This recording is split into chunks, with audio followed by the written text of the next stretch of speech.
Good morning po sa lahat ng mga taga-subaybay sa akin, Luzon, Visayas, and Mindanao. Ngayong umaga na po ay aking ipapakita sa inyo ang kabuuan ng aming bundok dito sa Pinamungahan, Cebu. Mga followers and viewers ko dyan. Sa mga taga-Luzon naman, medyo hinihingal pa tayo. Maya ipapakita ko sa inyo ang kabuuang bundok po dito sa aming probinsya, sa lungsod ng Pinamungahan, Cebu.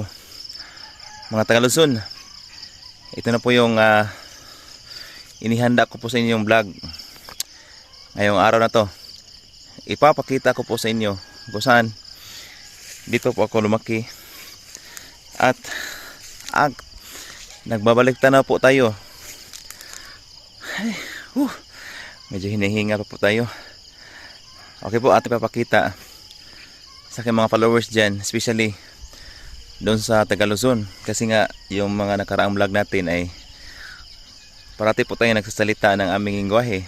Kaya ngayon naman, para sa inyo po to, mga Taga-Luzon dyan, magtatagalog po tayo para sa inyo. Daming langga pala dito sa inaanuhan ko, tinatayuan ko.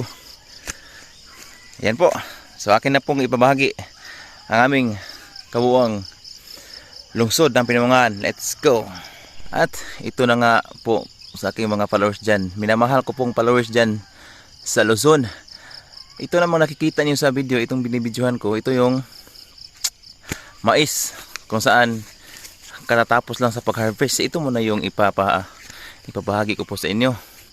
Yan, ang ganda tignan, ano.